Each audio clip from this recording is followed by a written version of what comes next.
संतों ने कहा आनंद अगर चाहता है, संतों ने कहा कि तू सुख चाहता है कि आनंद चाहता है बता। अच्छा मैं आपसे पूछता हूं, सुख और आनंद में अगर चयन करना हो तो आप क्या चयन करेंगे? जोर से बोलिए। क्यों चयन करेंगे? सुख में क्यों? क्या ऐसी क्या विशेषता नहीं है उसमें? आप सुख के लिए तो यहां आए हुए हैं, फिर सुख को क्यों छोड़ना चाहते हो? सुख और आनंद में थोड़ा भेद यह है, सुख है तो सुख के पीछे दुख भी जुड़ा हुआ है, उसकी पत्नी साथ में बैठी है। लेकिन ये जो आनंद है ना, ये आनंद जो है ये महात्मा जी है, बाबा जी हैं, इनके आगे पीछे कोई नहीं है, ये अकेले ही रहते हैं। ये जहां रहेंगे किसी दूसरे को टिकने नहीं देंगे, ये खुद मौज करेंगे, दूसरों को भी मौज देंगे। इसलिए भैया सुख के पीछे नहीं पड़ना। किसके पीछे पड़ना? बताइए किसके पीछे पड़ना है? लग नहीं रहा है, दबे दबे से कह रहे हैं संकोच। आनंद के लिए।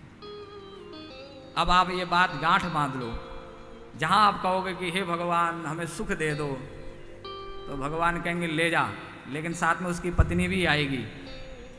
कुछ दिन के लिए सुखदेव तो आपके घर में रहेंगे, कुछ दिन के लिए दुख भी भोगना पड़े। ये क्रम चलता रहेगा, इनसे कभी छुटकारा नहीं है। इसलिए भगवान ने गीता में कहा सुखे दुखे कृत्वा लाभा लाभो जया जयो। लाभ हानि सुख दुख में जो बराबर रहे वो अपनी स्थिति में आ गया। हमको उस स्थिति में आना है, सुख और दुख में बराबर रहें, लाभ हानि में बराबर रहें। लाभ हो तो भी ठीक, हानि हो तो, जैसे पत्थर होता है ना, पत्थर के साथ आप कुछ भी करो, पत्थर कुछ नहीं कहेगा, वो टूट के बिखर जाएगा लेकिन आपको कुछ नहीं कहेगा। पत्थर बन जाओ आप, न सुख की अपेक्षा न दुख की तलाश में रहो, तो एक चीज की तलाश में रहो, और वो तलाश हमारी होनी चाहिए केवल आनंद की। इसलिए संतों ने कहा आनंद अगर चाहता है तो आनंद की तरफ, आनंद अगर चाहता है तो आनंद की तरफ। समझना शब्दों के अर्थ को, फिर से सुन लो। आनंद अगर चाहता है तो आनंद की तरफ। आप चाहते हो अगर कि आपके जीवन में आनंद आवे तो आ जाओ हमारे नंदन नंदन की ओर। आकर्षण अगर चाहता है तो, आप चाहते हो कि जीवन में समाज में सब हमको जाने, वाहवाही दे, कोई हमें जाने पहचाने, कृष्ण की तरफ। एक बार कृष्ण की ओर आके देखो, फिर वो जगत का ना बना दे तो फिर कहना। आनंद अगर चाहता है तो आनंद की तरफ, आकर्षण अगर चाहता है तो आकृष्ण की तरफ, और आराम अगर चाहता है तो राम की तरफ। ये तीन बातें याद रख लो, सारा खेल यहीं पे समझ में आ जाएगा। तेरी छवि निराली जी, भगवान के उस स्वरूप को याद करिए। श्री बांके बिहारी भगवान के उस स्वरूप को याद करिए। बिहारी जी के दर्शन करने जाइए, उस छवि को यहाँ हृदय में बैठा लीजिए, और जहां भी आप होंगे उनको याद करिए और एक ही भाव में रहिए। अज्ञान ध्वांत विध्वंस कोटि सूर्य समप्रभ, सूताख्यायी कथा सारम मम कर्ण रसायनम।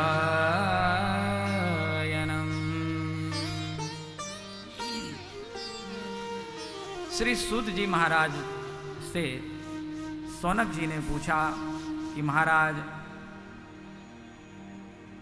अज्ञान रूपी अंधकार को दूर करने के लिए आपका जो यह ज्ञान पुंज है, ज्ञान प्रकाश है, यह कैसा है?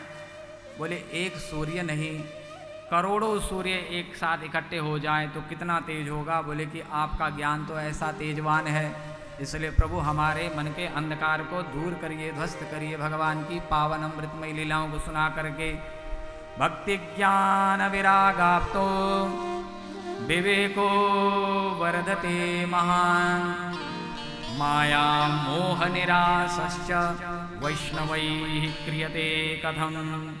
भक्ति ज्ञान वैराग्य के साथ में विवेक की वृद्धि हो, ऐसा क्या साधन है?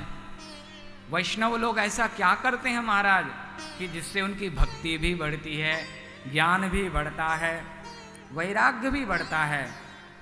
और थोथा वैराग्य नहीं, थोथा ज्ञान नहीं, निस्सार भक्ति नहीं। कैसी? विवेको वर्धते महान, विवेक संपन्न ज्ञान, विवेक संपन्न वैराग्य, विवेक संपन्न भक्ति। ये समझने वाली बात है। कई बार हम सोचते हैं कि हम बड़े ज्ञानी हैं, लेकिन ज्ञानी का लक्षण क्या होता है? ज्ञानी का अर्थ क्या है? जो विवेकवान हो। विवेकवान किसको कहते हैं? एक बोलते हैं बुद्धिमान और एक बोलते हैं विवेकवान।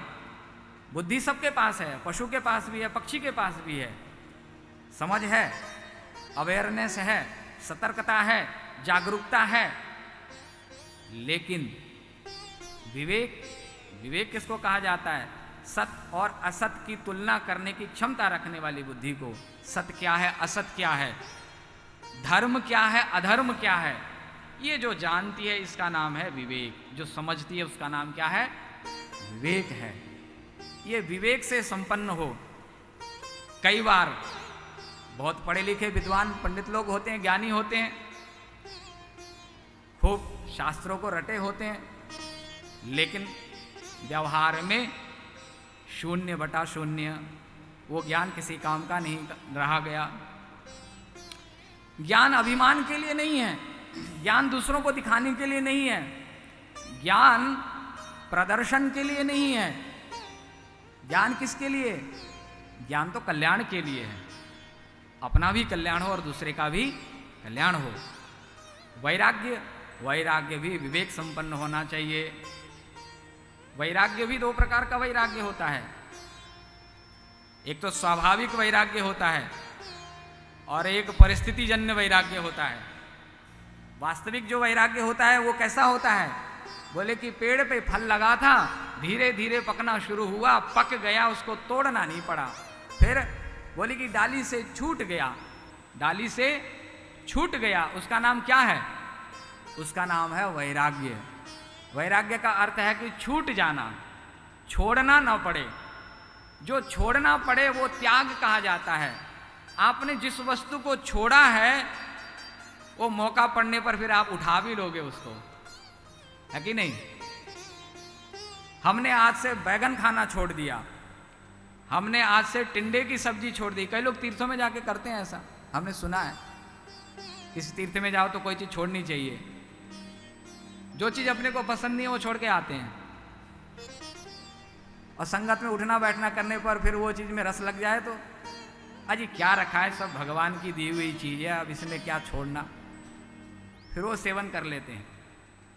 व्यक्ति को छोड़ दिया, घर छोड़ दिया, किसी लिए छोड़ दिया? बोले बस अब सब कुछ देख लिया, सब समझ में आ गया, कुछ नहीं रखा है। कुछ नहीं रखा है कहने वाला जहां बैठा होगा वहां भी बहुत कुछ ढूंढ रहा होगा। वो अपने अनुकूल वातावरण नहीं दिखेगा तो वहीं के लोगों के ऊपर वो आंख टेढ़ी करना शुरू कर देगा। कुछ नहीं रखा है कहने में बहुत ये सस्ता माल है, लेकिन कुछ नहीं रखा ये समझना बड़ा महंगा काम है। ये महंगा माल हर किसी के पास नहीं होता है। इसलिए वैराग्य हो, लेकिन विवेक युक्त वैराग्य। जिसके जीवन में विवेक से वैराग्य आ गया, अंदर विवेक जगह वैराग्य हुआ तो छोड़ना नहीं पड़ा। आप जहां बैठे हो वहीं पर आप वस्तुओं के साथ में रहते हुए भी वस्तुओं में आसक्ति नहीं। आप लोगों के बीच में बैठे हुए हो पर उनमें आसक्ति नहीं। आपके पास पदार्थ है लेकिन उसमें आपकी आसक्ति नहीं। आप रहेंगे संसार में, इस संसार को छोड़ के कहीं नहीं जा सकते। संसार को छोड़ के तो एक ही बार जाना होता है ना? रहना संसार में ही है, लेकिन रहें कैसे रहे? ऐसे रहे जैसे कि अब रोटी पकानी है, रोटी पकानी है तो गांव घर में क्या होता है? चिमटे से अंगारे उठाए जाते हैं ना, चिमटे से उठा करके रखे जाते हैं। गांव घर में रहने वाले जानते हैं।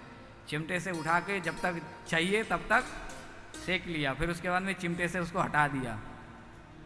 बोले ऐसे ही वैराग्य भी विवेक का होना चाहिए। संसार में रहें हम, जितनी आवश्यकता है, जो हमारे जीवन के लिए जरूरी है उतना ठीक है, उसके अतिरिक्त नहीं, ज्यादा नहीं।